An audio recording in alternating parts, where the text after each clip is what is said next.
Hello, and welcome to another edition of Todd Talk, where we take teaching theory and turn it into teaching practice. The topic for this week's Todd Talk is going to be continuing on our theme of collaboration and how to get students to work well in groups, how to get them to be productive in groups, and how to help them to produce better work as a group than they would if they were by themselves. So, one of the biggest challenges with students working in groups is the fairness factor. So, what happens is one person is doing all of the work and the entire group gets credit for that. Or similarly, on the converse side, one student is not doing their work and pulling everyone else's grade down. And so what happens a lot is when we tend to have students work in groups is we give them a group grade. And by giving them a group grade, this is where the fairness factors in, and that students do not feel like the grade is fair because some people worked harder than others, or some people did their role better than others, and so on and so forth. So the best way to go about making sure that students feel like things are fair is to have them play particular roles in the group. And then they have certain responsibilities for this role, and they will be held accountable for those responsibilities. So the question becomes, how do you assign roles? How do you put students in the correct roles? And how do you make sure that what they're doing is going to be benefiting the group? So this was talked about in a prior Todd Talk, but one thing you want to do is start to identify what are the students' strengths and weaknesses. And this by doing this, you're creating self-awareness of what people are good at and what they're not. Because oftentimes people will say what they're good at or think what they're good at, but it's not necessarily the case. And like a student may say, I'm so great at technology, and it turns out they don't have that much knowledge when it comes to technology. And there's someone else in the group that has way more. So what you would want to do is you would use an activity. I gave the example in another Todd Talk of the compass points activities, and there are other ones: profile of a student, Gardner's 7 intelligences, learning inventories. But what these do is they break down the strengths of students and then help them to identify what they would be good at and what may be a weakness of theirs that they might want to avoid or have help from someone else. So like I said, it's just as important to know their strengths and weaknesses, what they're not so good at, who do they not work well with, which tasks do they simply avoid. And it's okay to avoid tasks, because a lot of time in teaching, we feel the need to make sure that everyone is good at everything, but not great at anything. So instead of trying to take a weakness and prop that weakness up to make it, average, why don't we just take their strengths and make them that much stronger and make sure that the student is really great at their strength? And so by doing this, this makes them more aware so that they can start to assign themselves roles or volunteer for roles because of this awareness. So once they gain this awareness of what they're good at and what their strengths are, then when that opportunity comes up, they can take that role. Another one that I like to use with groups is this right here, a skills inventory. And so this requires it is a self-assessment. So students are saying which ones they're good at. So it has all of these particular skills. And then students identifies ones that they're really good at. And you can even have like a sliding scale. You could have them put like a plus or star for ones that they're really good at, checks for ones that they feel like they're decent at, and minuses for ones that they're poor at. So you can set it up any way you want. But the idea here is that students are going through and self-identifying the skills that they think that they are good at. And then it is kind of important to anchor this. So like I said, some students feel like they're good at things that they may not be good at. So a student thinks they're good at leadership, and it turns out that they're just bossy and they're not really good at leadership. And so there are a couple ways you can anchor this. So one is, if you know your students well enough, you can have conversations with them about what they think they're strong at and what you observe in class that may be contrary to that.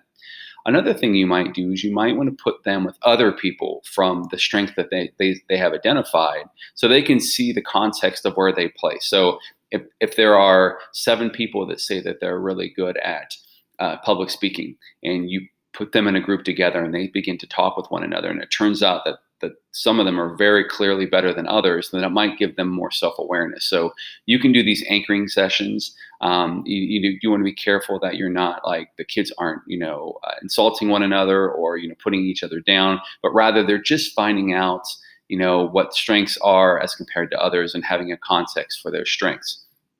So Once they have identified their strengths, then whenever there is group work to be done, either you, the teacher, or they, as the group members, assign specific roles within that. So, for example, you could start with a list of possible roles that members could take. And then, so that if you have a group of 5 and you have 8 possible roles that need to be covered, then they would divvy up who's going to take. So there may be 2 people that take one. There may be 1 person that takes one. There may be 3 people that take one. But they're assigning themselves different roles based upon their strengths and what they're able to be successful at. And like I said, using the skills inventory, they should assign themselves based on what they appear to be good at. So you wouldn't take someone who thinks themselves as not being a very strong public speaker and put them in charge of the presentation. And so what happens then is that student then becomes responsible for that aspect of the work. They're held accountable. So if something goes wrong, you are not punishing the entire group. You're not, or I wouldn't say punishing, but you're not, penalizing the entire group. You're penalizing the person that was in charge of that. So, for example, if someone is like you put someone in charge of quality control and they're responsible for making sure the product turns out like it should, and the product does not, then they were the ones who were responsible for doing that. And so you hold them accountable and you have to grade them accordingly, but you don't take off necessarily for the other members of the group who maybe did do what they were supposed to do in regards to their roles. You do need to make sure that you remind students that just because they're responsible for an aspect doesn't mean that they're the only one who works on it. So in other words, there might be someone who is in charge of the research for the group. It doesn't mean that all 4 group members can't do research together. And then that one person then collects that research and organizes it and figures out where it's needed. But they can all still do the research. So it doesn't mean that one person does something and no one else does it.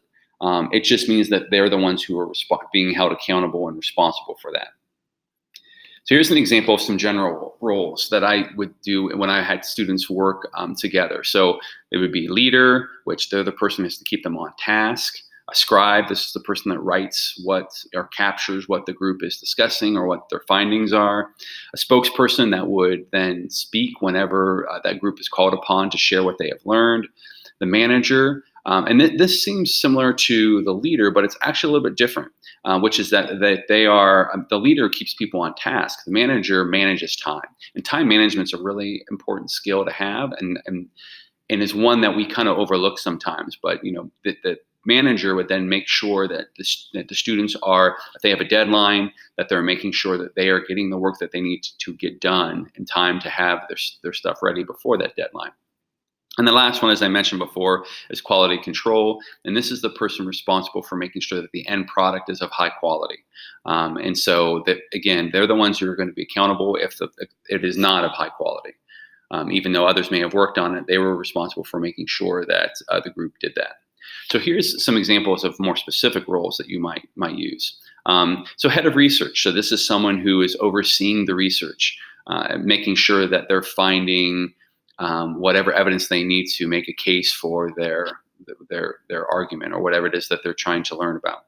Presenter, this is the person in charge of the oral presentation for the group. So a lot of times we also get bogged down that in groups that roles must be divided equally, so that if you have a presentation, all 5 group members must present for 5 minutes each. But again, I mean, you're not using people's strengths and weaknesses. There may be strong speakers that if they spoke for 15 minutes would be much better than listening to 2 mediocre speakers speak for their 5 minutes apiece. So in the end, you want a great product. You don't necessarily, and you want to make sure the students are using their strengths. A facilitator is kind of like the leader from before. They keep the group on task, but it's kind of a combination of the leader and the manager, where they're also keeping time management. The liaison, depending upon what you're doing, they may have to have conversations with you as the teacher to check on progress. And so the liaison is the person in charge of communication between the teacher and the group. So if something is going wrong, the liaison goes to talk with them. Or if something is going right and they want to ask clarification, the liaison goes and talks with that teacher. Now, it doesn't mean you as the teacher aren't moving around and talking to all groups. All that means is that this is the designated person to communicate what the group's feelings are with, or what the group's progress is with the teacher. The last one is an oversight. And this is making sure, kind of buttoning up everything and making sure that they're following the criteria, that they're looking over the syllabus, the rubric, or briefing, and they're making sure that what they're being asked to do is what they're doing. And oftentimes what will happen is groups will get, kind of on a tangent, and they end up not producing what it is that they're supposed to be producing or to show mastery. And so this oversight person is checking that all the time to make sure that they are moving where they're supposed to be moving. So when you have them in groups, what I often would do is I would then, when I graded them on a syllabus, is I would give them different grades on the same syllabus. So if there was a presentation aspect to the syllabus, I would, and someone did a really excellent job in the presentation, that their grade may be higher than someone who didn't do the presentation. But if someone who did research was in charge of research, and there's a research aspect, then that person would reap the benefits of that. And it doesn't mean you're taking off for people who didn't speak. It just means you're rewarding for those who spoke well.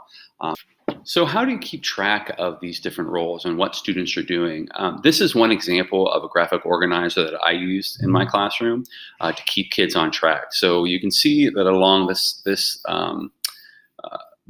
side of the page, I would have the students actually write out the major tasks that they need to accomplish in what order they were going to accomplish them. So this did a couple of things. It helped them to break down the project and to realize what needed to be done. And so over here, what you see is the goals that the group have created for themselves. So you see that they want to complete the project on time, they want to get an A on the project, and they want to work well together. So those are their personal goals. I didn't create those, the group came up with those. And then you put who's responsible for certain tasks. So for instance, completing the contract and setting the goals, all 4 members of the group are responsible for that. Chad, Bonnie, Tracy, and Ben are all responsible. However, when it comes to researching, only Chad, Bonnie, and Tracy are responsible for the research. And so they're the ones who are going to be doing all the research. In the meantime, Ben is going to be the one in charge of synthesizing that research into bullet points so it's easier to understand. And so you see this tells you who's responsible for things. And so then what I do is then I make X's in here on whether they have, how many days it's taking them and whether they're accomplishing what they're going to accomplish. So what this does, it makes me aware of what the student-specific roles are.